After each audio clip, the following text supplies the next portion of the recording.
think we're going to get that desert buck. I know most people, James, know what a desert buck is, but could you explain it to Yes, that's a good point. I talk about a desert buck a lot.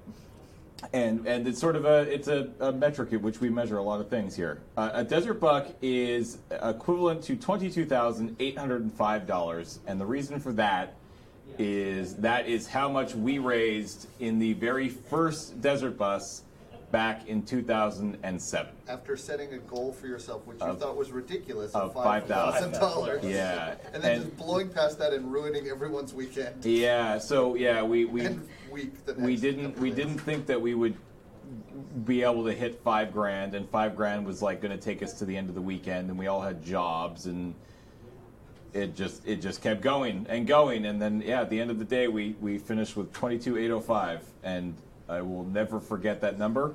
It is burned into my head, into my brain for the rest of time. I couldn't tell you the exact amount of any other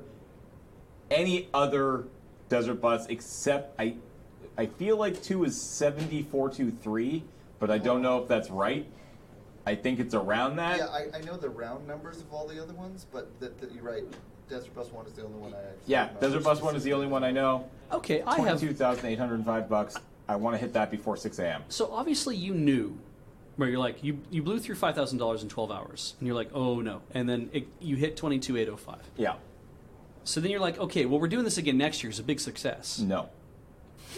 Correct. That is not what we thought. That is, you weren't like, we should do this again because, or you were like, well, it worked, so I guess we'll do it again next year so we can make more money. So we foolishly named it. Well, we didn't. Paul did when he made the website. He First annual? He named it the First Annual Desert Bus for Hope as a goof. Yeah. Like it was not meant to be a real thing. Like we didn't at all plan for it, A, to be as successful as it was, but B, to do it again. Like there was just no reason to. And we did it, and it was successful, and it was a ton of fun, and everybody loved it. And a lot of people, not like us, but a lot of people that I talked to and asked, I was like, do we do this again? Like, is this something that we actually want to do? Like, does it work a second year? Or was this just like lightning struck once, just walk away, you're never going to top this? And a lot of people were like, yeah, probably the second one. Like, because there was just no reason to think otherwise. Nobody had really ever done what we did then. Like, I think there was a Zelda marathon that had existed, but I think it was a local thing. Like, I don't think it was something that they had streamed. I think, like, as far as I know, I think we were the first people to stream a marathon like this. Right. And a lot of people didn't. I don't think a lot of people thought it would be something that actually would like take off and become a thing. And now it's a huge thing. Right, but then what flipped that? What was the thing that where somebody was like, maybe we should just do it? I think we just sort of agreed, and pretty late. Like those first few years, there was no organization like there is now, right? Like I would not be surprised, because I don't remember for sure, but I would not be surprised if even in September of 2008, we still weren't 100% sure we were going to do Desert Bus. Right. Right? Like, it was a pretty last-minute thing. It was like, you know what? Screw it. Let's do it. Like, we've got it. We've got a space now.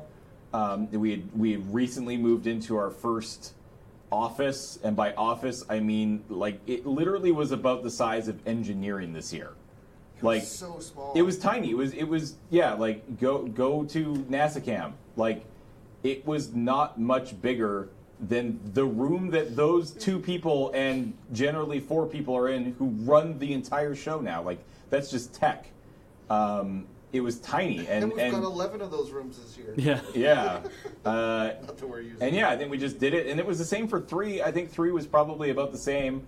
I think after 3 is when we realized, okay, this is something. I distinctly we need to keep going. Telly doing so much more stuff for prizes in 3. And yes. I remember us having discussions at 3 about what we needed to do to keep doing this, because it was obviously way bigger than anyone expected. Like, it felt like to me that the difference between doing one and what the end result was was obviously a major epiphany. It's just like we didn't, like I wasn't running it. I was just visiting. I came down and brought cookies. But like, I remember everyone being really shocked at it. But 2 just kind of felt like a continuation of it. But like 3 felt like, oh, this is something big that we're going to have to do every year. Yeah, or we want to do every year. Yeah, not that we have to do. Because we didn't have prizes at number 1. We had a box of crap that Matt brought from EB Games for 2. Yeah. And it was a mess. Like I don't know how many people we actually shipped things out to, but it wasn't a lot. Not because we ignored it, just because we didn't do a lot. Like we didn't give away a bunch of stuff. And then 3 is when we started to really get into prizes.